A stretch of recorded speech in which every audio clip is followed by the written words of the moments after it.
Welcome to Gaslighting The Warfighter Podcast, brought to you by the Grunt Style Foundation. I'm your host, Monica Adams, and today we find ourselves at the threshold of a crucial time in our community. It's one that bridges the divide between the Senate and the House, showcasing a rare yet inspiring example of bipartisan cooperation. And in this special episode, we're discussing the groundbreaking shift in mental health advocacy and treatment options for our veterans. We explore the transformative potential of Senate Bill 768 and House Bill 1830, legislation that heralds a new era of healing through psilocybin therapy, offering a ray of light for those ensnared in the grasp of post-traumatic stress disorder, major depressive disorder, substance use disorders, and the daunting journey of end-of-life care. And with the courage and the vision of Senator Holly Thompson-Rehder, Representative Aaron McMullen, and Tim Jensen of the Grunt Style Foundation, we are discussing how these laws pave the way for therapeutic use of psilocybin, granting Missouri veterans a legal sanctuary to explore this treatment without fear of repercussions. These acts not only recognize the gravity of mental health conditions, but also champion the pursuit of innovative solutions, safeguarding the dignity and the well-being of those who have served. Grunt Style Foundation is proud to be at the tip of the spear in supporting those who serve and our military community. Your donation directly supports food insecurity initiatives, transition and sustainment programs, mental health and wellness, and keeping our veterans from becoming homeless. You can be part of the solution and be the help a veteran or service member needs today.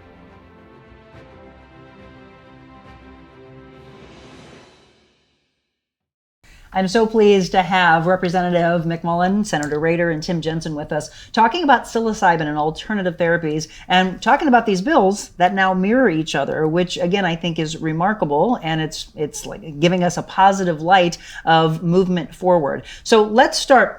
There's a lot of things that as people are watching this episode, Tim, they're hearing things that are so foreign to them, right? So can we discuss first, what is psilocybin? Sure, it's a big topic, right? And we're talking about psychedelics, and there's a lot that goes into that box. And we're trying to unpack that into a reasonable discussion that people can understand, right? So when we talk about psilocybin and what that is, it is a mushroom that grows from the ground that has been around for presumably millions of years, right? And it is an incredible tool for individuals that are suffering from treatment-resistant depression, right? There are several discoveries that have been made within the last few years, coming from the FDA, labeling this particular medicine as breakthrough modalities of treatment, right? There was 2 independent studies that came forward in 2022. And I remember where I was in 2021, coming to the state of Missouri and during the pandemic era, and speaking with the special session of Congress, where myself and my associate William Wisner spoke on what psilocybin has done for us as 2 individuals that are warfighters and 2 individuals that have come on the other side of this modality of treatment, healed individuals, and understanding the true power of what this medicine can do for individuals that are suffering from PTS, individuals that have treatment-resistant depression, and other things that can be greatly affected by this medicine. So, with this idea, this is an ingestible plant, right? That is, in my professional opinion, and something that should be done and administered in a very controlled setting, somewhere that you have doctors on staff that are professionals in administering these things, and most importantly, what happens after you're taking the medicine. That is something that we need to be very clear about here, my friends, is that psilocybin is just a tool, like everything else. It is a tool that gets you access to the self-reflection that is needed to process these deep traumas that we are being afflicted by. Mm-hmm. The real work comes after this medicine, okay, where we're sitting through integration. We're working with integration individuals that are trained professionals to have these one-on-one conversations and group conversations where the real behavioral aspects of these things are being impacted, where we're talking about removing bad behaviors and replacing them with new behaviors, and what is that routine to get yourself into a position where you are now living a better life, and all of that trauma that you were able to unpack and you were able to purge from your body is now being replaced with positive aspects, positive behaviors, positive actions that you're able to fill your highest desires And honestly, like the biggest thing that I've taken from this medicine is that all I want to do is hug people and tell them how much I love them. And if that is something that is why we're here legalizing or making this illegal, then we got some bigger problems, right? Because I think this world can use a little bit more hugs and laughter. Well, we need more kindness. So we say it on a regular basis. We need more kindness. So if someone in these trials, if that's able to go through, they take psilocybin, you just mentioned something that's really powerful, and that is to unpack every level of what you, and by the way, thank you again for your service, every level as well, every level of what you've seen and what you're trying to decompartmentalize, right? And what you're going through. In the research I was doing, they were likening it to all of us thinking of us going through a snowstorm, right? If the snow starts to fall a little bit, you start to think about, oh my gosh, how am I going to drive through this? Am I going to run into somebody? Am I going to run off the road? And then a massive blizzard happens, and then you come out of it and you go, I survived that. Wow, I can't believe I made it through this. And this is what they're likening it to is, yes, we're not saying that it's not a hallucinogenic aspect. We're not saying that it's an easy thing to go through depending on the level of what is administered, but it is to come out of it. And the people who have said, I can't believe everything I've gone through, but I don't have those thoughts anymore. I don't have suicidal tendencies, right? Let's go a little bit deeper into that. Yeah, so I think this is a very important topic, and I'll take your analogy one step further, right? Imagine you have a house on the side of a mountain, right? And that mountain gets a significant amount of snowfall. And you live in this house and you're walking around the house, you're creating your own behaviors, your driveway, you're shoveling, like you got footsteps that go around all the parts of the property. And that's your daily behavior. Okay, then a nice snowfall comes in and it covers all of those tracks, and it's nice, it's pristine. There's no more brown, black, dirty snow that has been weathered, and all the daily life is just picking up, and it's just destroying that beauty. This new fresh snow comes in, and you're like, wow, I have the opportunity to create new behavior, new things in this new world, in this new expectation, in this new life, right? That is what I think about the beauty of psilocybin and the beauty of psychedelics. I've had the opportunity of sitting in some incredible programs. Heroic Path of Light is one of them, right? I spent 5 days in that program, and I sat with some incredible warfighters. I sat with some incredible service men and women, from first responders to law enforcement. Chiefs of fire departments, right? FOP individuals, right? These are the individuals that are, really, living lives of trauma on the daily, right? Picking up the pieces of accidents and fires and destruction and all these things, right? And that can be incredibly burdensome to these individuals. To see them come through on the front side and then go through the medicine, and now on the backside in the integration, and to see how well they are doing and understanding that there is more to life, that life is an experience, and that we are all here to have that experience. That is truly a blessing in itself. And I think the other part of this that is truly important to understand is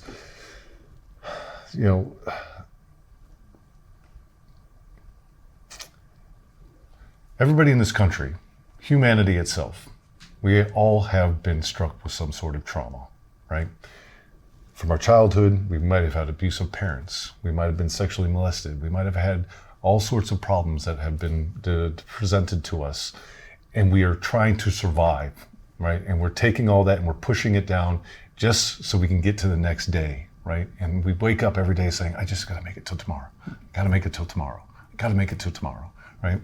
When I see the service individual, the people that join the military, they go into the first responder field or the law enforcement field, we are all surviving that trauma, right? And during that time, we said, there was a point in our lives that we said, we are not going to allow this to happen to somebody else. And we enter that life of service. We join the military. We go into the police department. We have to address these things. Right? For us to be in a place of pure mental health and have this healthy lifestyle that we can experience life and we can show that emotion of love and caring and compassion and empathy, we have to do something different. We can't continue to prescribe drugs that are just destroying and removing us and making us dull. Like, I was on trazodone for a long period of time. That was the worst experience of my life. I was dulled to the point of I just wanted to die. And I tried to take my own life. and then I had to get off that stuff, right? So, for me to have this opportunity of rebirth and the ability to experience this all again, to smile and to be present with my fellow humans and have conversations that I never was able to have, for a long period of time because I was so stuck in my trauma. I mean, that's the beauty of this medicine. And that's the beauty of the bills that we're talking about. Senate Bill 768, House Bill 1830. Let me start with Senator Rader. You're hearing this, and I don't know. I mean, you get chills, right? I know, yes. Because what we're witnessing right here is the rawness of Tim saying, I had suicidal tendencies. I tried to take my life. Thank God it didn't work, and he's still here. And that's the thing. Statistics aren't showing us all the amount of people who tried and thankfully didn't succeed that are still here with us and they found their way out. But I can see the tears in your eyes. It's a real thing that we're, again, monumental. Tim and I, right before we went on, he realized this is huge what we're getting ready to do. This is powerful, changing lives. Mm-hmm. What does that mean to you to be able to possibly have this bill go through to save lives? It's incredible. And being someone who's had the experience of years of being around drug addiction and growing up in it, and then my daughter, succumbing to it for a long period in her life, and then to see so much of my cousin died at 39. My sister was an addict by the time she was 16.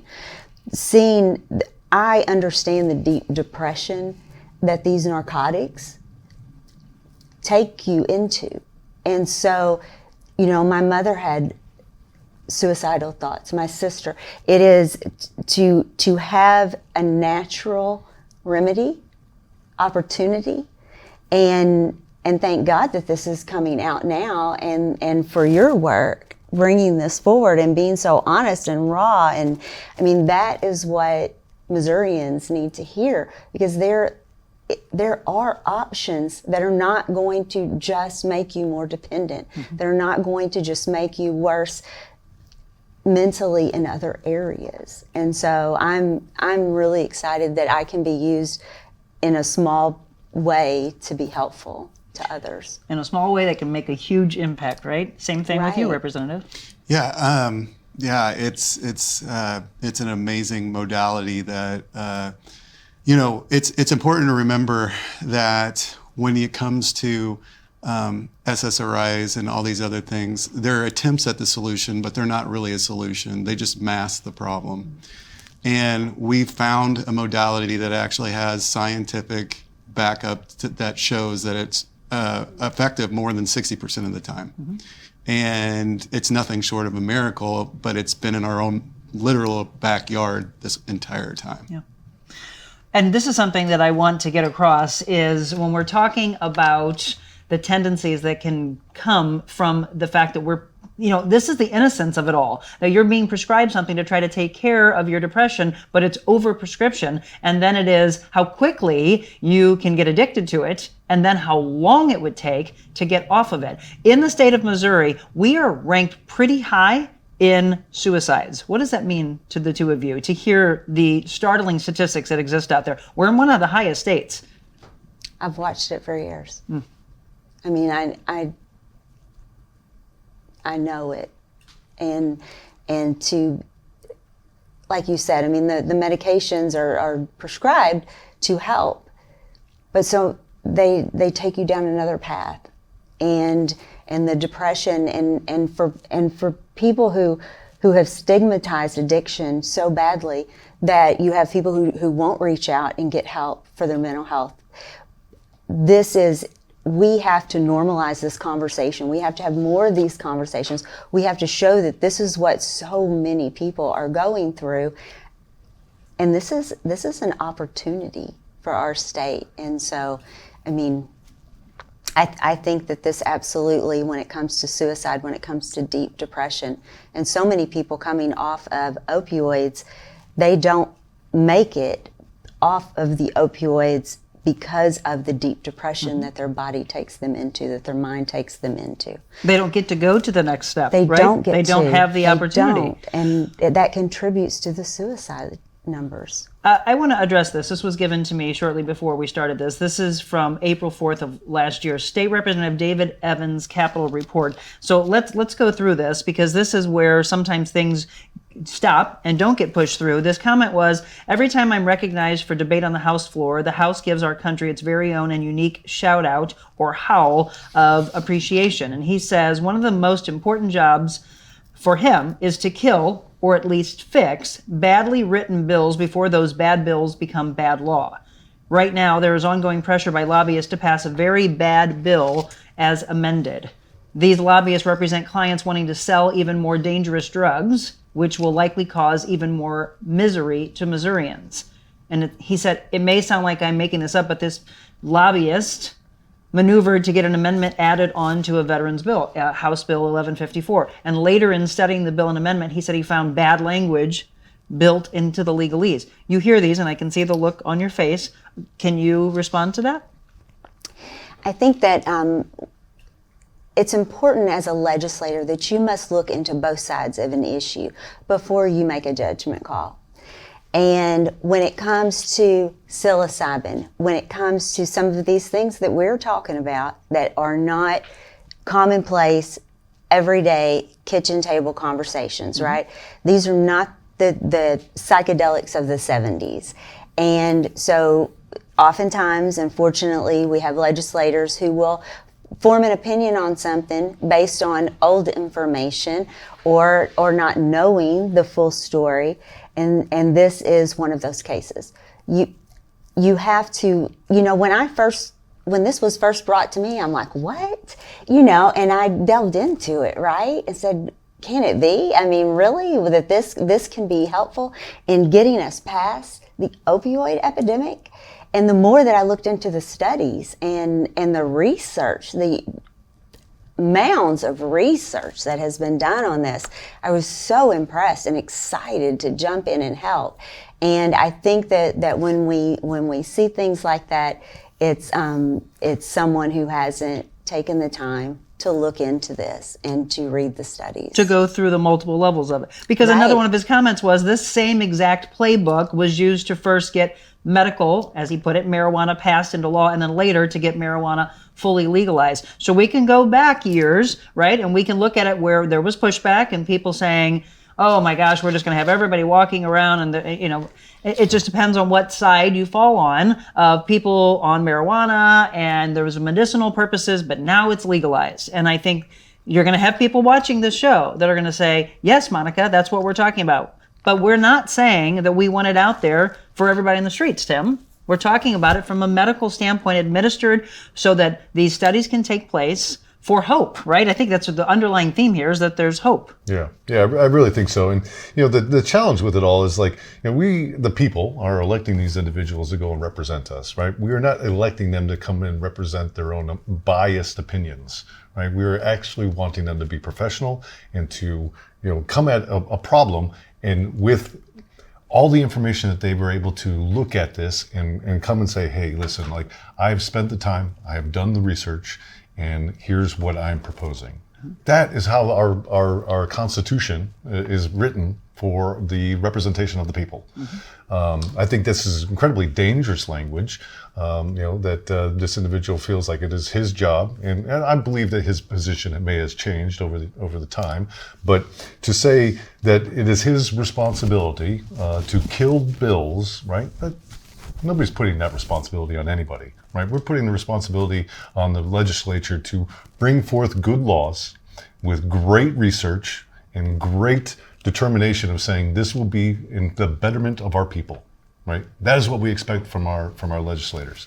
And I think sharing the stage with these two fine individuals, I see that, and I see that there are many more of these type of individuals in the state of Missouri and across the country that are doing great work and really spending the time of saying, we have to do something different. And if it means that I have to spend a little bit more time on educating myself and finding the brilliant people in the room that know and can educate me on that, that is what we expect from our legislators. And I think that those people do the work of the people.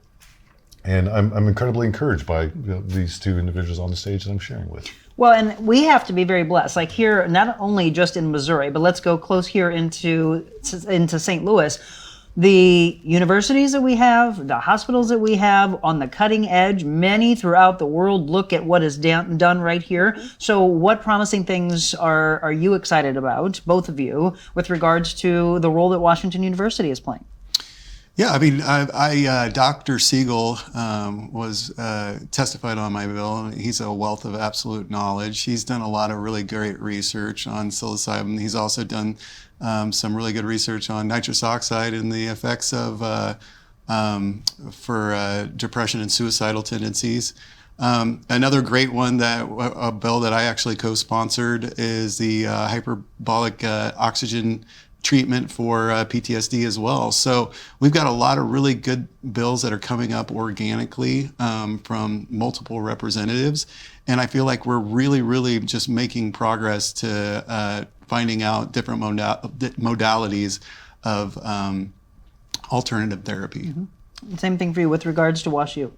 Yes, I think that they do important work in many areas. Mm-hmm. You know, they have a movement disorder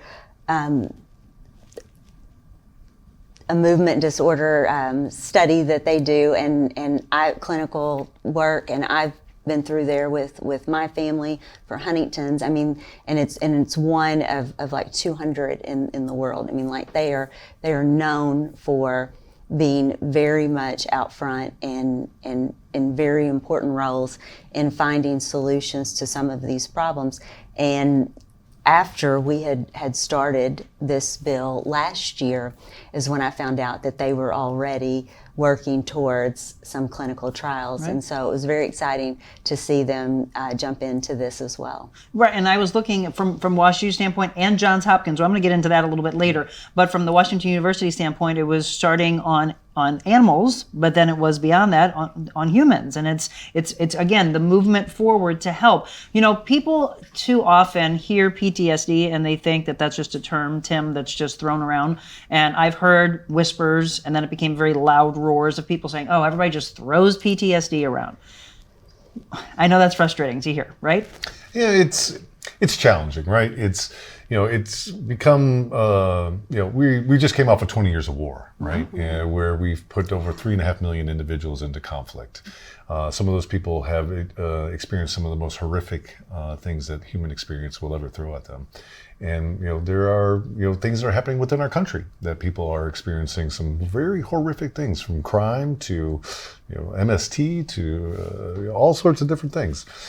So, I think PTS is incredibly difficult. It's an incredibly difficult conversation.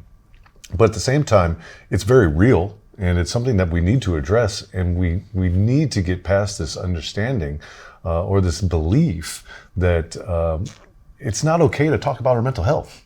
Like, can we just sit down and have a conversation of that I am not okay? And like, it's okay to not be okay. Right? And that I think would be the first step forward.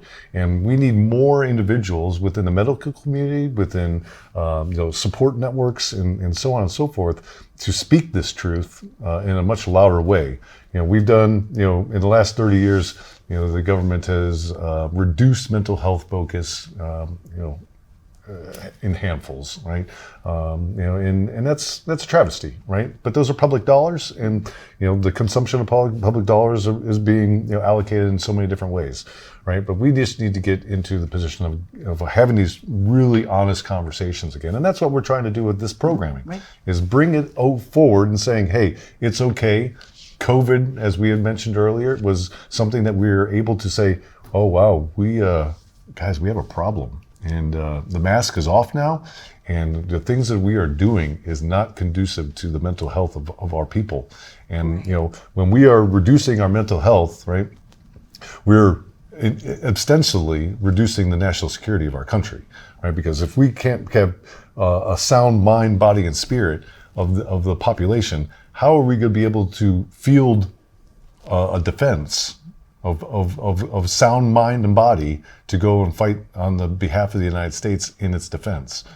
we got that. That's a real thing, right? And coming from that community and sharing the stage with Mr. McMullen on that, like it is a real thing. The recruiting efforts are down all across the all branches of the military. The conflicts are rising across the world in ways that we haven't seen in a very long time. This year alone, there's more governments going into election than there has been in since World War II. Right, and that's going to cause strife and chaos around the world, right? Think about the mental health of of all of that as we are traveling through this at rocket speed, and there's no exit. There are less and less wanting to go into the military, less and less that are wanting to become police officers. Yet you have the public starting to gripe and say, I'm calling 911 and no one's picking up the phone. No one's working, right? They don't want to go into it because they don't feel like they're taken care of anymore. They're not respected any longer. I mean, that's the thing. We can look back decades when it was, you looked at a police officer and you had mad respect for them. You looked at someone who went into the military and you said, thank you. I will forever. I read about your history. I knew you served. Again, it's to thank on every level. Absolutely. But the respect aspect of what has happened in our world is a shame. Yeah, I read an article and I saw a video on this, I believe it was last week, right? So, think about this. There was a sergeant that was making a traffic stop, and the commissioner or the police chief, I forget what it was, came onto the scene, and the police chief was intoxicated. In uniform, intoxicated at a stop where an officer was engaged with a civilian. And that sergeant dressed down that captain or that chief, that position of authority, and really set it straight, set the situation straight, and did the right thing, right? But we are in a position where our law enforcement and first responders are taxed beyond belief. Yes. They're, the last data that I remember was one officer will touch over 30,000 people in a course of 1 year. Right? We have less than 1 million police officers that are policing 338 million people in this country, right? Just to believe the burden that those individuals are under. And then you get into the first responders, right? And all the accidents that are happening and all the things that they're going involved with. Like there is substance abuse that are happening because those people are just trying to cope. Cope every day. Right. Yep. And not being able to talk about it, right? They can't find their voice on it because they don't think that anybody within their family would understand. I don't think they really want them to hear what they go through. Right. They don't even know how to break it down in any way. So for all three of you, is the first step that we need is to change this from a Schedule 1? That's the biggest, the beginning stages of what we're up against? Yeah, this is a great question, and I'm excited to hear what the senator and the representative had to say on this. From one man's perspective, I think that descheduling and decriminalizing, right? What is putting people in jail in the war on drugs given us, right? It's given destruction to minority populations across the United States, destroying that, right? And putting them in jail for a pound of weed or whatever the case may be is ridiculous at this point. But it's still continuing to happen, and we need to do a better job at that. Like this is out of control, But decriminalizing it, descheduling it, to the point where I wouldn't, again, we've been talking about this throughout all the programming is, when we say deschedule, we are not saying that this is like handing out candy and we're going to go recreationally do a bunch of mushrooms and we're going to go drink ayahuasca and go drive to Texas. Nobody in their right mind is saying that, right? What we are saying is we want it to be descheduled for the ability to gain access in controlled settings. That to me is the most important part. But Senator Rehder, is that what you're afraid of? That that's what people are hearing? They're going to turn this program on. They're going to get bits and pieces because people are like, oh, I'm just going to take what I want, and then they're going to pass that along to say this is what they're trying to push through.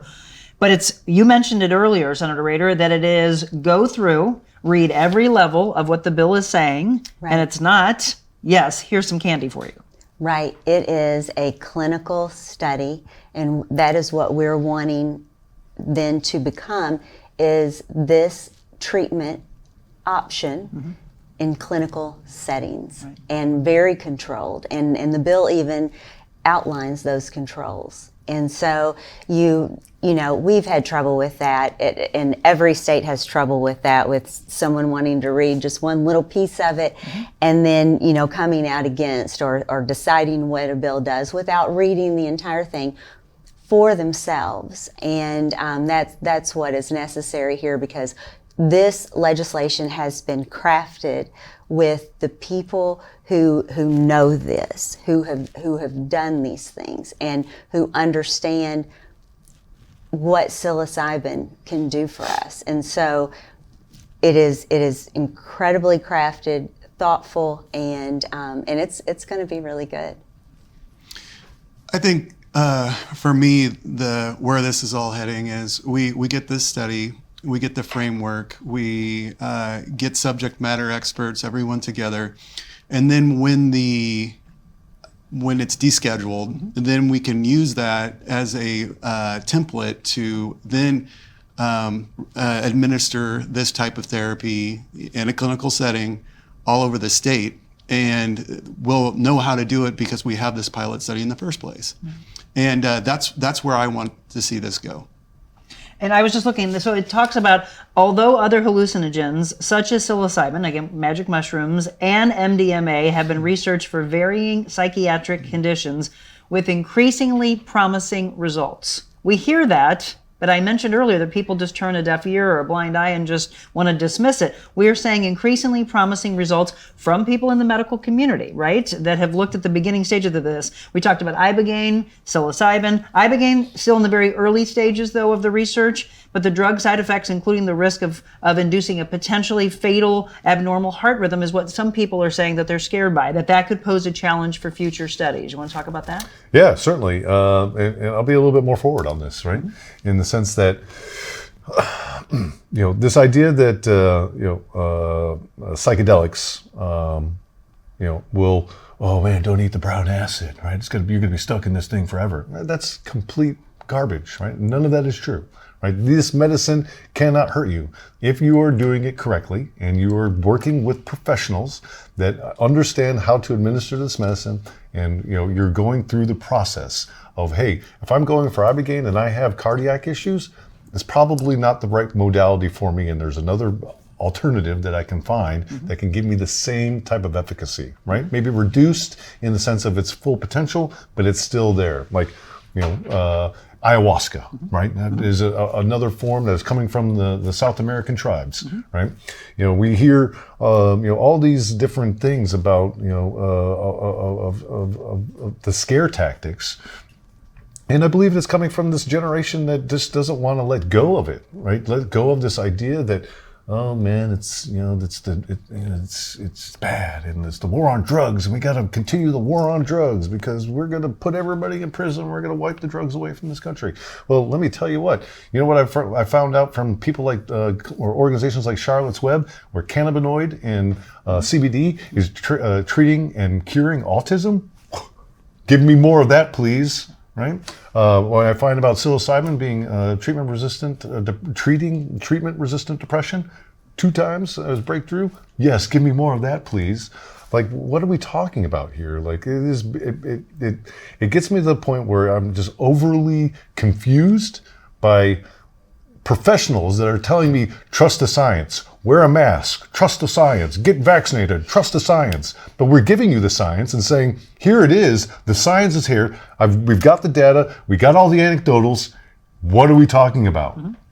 Well, and it's not to go into that, because I know we could, on whatever level you believed during the pandemic, but those same scientists came back and said, okay, I have to eat my words, we were wrong. Right? And humble, I'm glad that they were able to say it, but it is, in that moment, this is what we knew. Well, why not we look at this? In this moment, I'm literally seeing psychoactive drug ibogaine effectively treats traumatic brain injury in special ops military vets. Yes, 60 years of data. Yeah. So it's same like hyperbaric, right? For a long period of time, everybody's saying that hyperbaric doesn't do anything for anybody. Well, okay. So the big pharma, and said that doesn't do anything for anybody. And then, all of a sudden we're doing CTE trials on football players that have massive brain injury. Yes. We're putting them into hyperbaric chambers, and they're being, like, their CTE is going away because it's facilitating new neurogenerating aspects of brain synapses. Like, Like, science is constantly going to change. I remember when eggs were told that eggs were bad and will kill you. And I remember when doctors were smoking cigarettes saying, hey, man, smoking is really good for you. Well, how did all those things come in? It was the influence of private industry that is influencing science. So once we get the influence out of science, and we are really treating science for what it is, data, cold, hard data that has years and years of research put against it, we have nothing to argue anymore. I think if you listen closely, it is ever evolving, right? Science is ever evolving. We're learning things but to every single second. And here we are, if we could push forward, it would be, wow, remember when they were talking about this? And then at that point, hopefully we're saying, and yes, now it's being used to help and treat this. We're going to take a break and we're going to talk more with Tim about why he is so passionate and why the Grunt Style Foundation is wanting to push these through to help our veterans. Remember to keep an eye on gruntstylefoundation.org for all the latest. Grunt Style Foundation is a nonprofit organization dedicated to serving and supporting America's military community. With a focus on veteran and active duty service members, the Grunt Style Foundation provides resources for mental and physical wellness, food insecurities, transition and sustainment, and veteran homelessness. Join Grunt Style in their mission to give back to those who sacrifice so much for our country. Visit their website today at gruntstylefoundation.org to ensure no veteran is left behind. And so powerful. You know, we do those discussions in the roundtables to talk about mental health. And I love the fact that in those discussions, it is the biggest thing that you're hearing today is that there are a lot of people suffering and it's time to talk about it and to say that it's okay not to be okay. Tim Jensen again with Grunt Style. I mentioned earlier Johns Hopkins. We talked about the amazing things that Washington University is doing, but running through this quickly, we can go back 24 years. Johns Hopkins, so highly regarded and respected. Regulatory approval to resume psychedelic research. That was back in 2000. 2006, milestone study launching the revival of psilocybin research. The revival. Here we are in 2024 saying we need to push these things through. Guidelines for safety, again discussed in 2008. Magic mushrooms help longtime smokers quit. That was in 2014. Listen to this, 2016. Psilocybin eases existential anxiety in people with life-threatening cancer. 2018, the reclassification recommendation for psilocybin. 2019, the use may lead to treatments for alcohol abuse. 2020, psychedelic drug psilocybin tamps down brain's ego center. And in 2021, the first federal grant for psychedelic treatment research in 50 years. And then just a year and a half ago, psilocybin treatment for major depression may be effective for up to a year. Because first it was looking at it for up to a month. They took those same subjects and then all of a sudden it was, well, wait a minute, it might be a year. And if that didn't give you a chill, we're looking at 24 years of studying this. Tim, this is why, as a foundation, you are so behind this because of the advancements of the treatment and the possibility of these trials, as I said before, to save lives. Yeah, absolutely. I mean, again, the science is there, and I personally have had my own experiences with this. Right, not too long ago, I'd say within the last month, I went to Heroic Path of Light. I was struggling. Right, I'm one that's very open with my mental health and the problems I've had throughout my life. And the last 18 months has been extraordinarily difficult for me. And I felt myself sliding back into some very deep depression. My closest friend took his life in April of last year, right? He was a Marine that fought in Iraq. He was a businessman in the city of Chicago, successful, ran multiple businesses, has a beautiful family, never exhibited any type of mental health. He was always the fun guy and making you laugh, right? And I can still hear his laughter, and it brings of joy to my heart. Today, if you would have asked me that a month ago, I would have been in tears talking about him.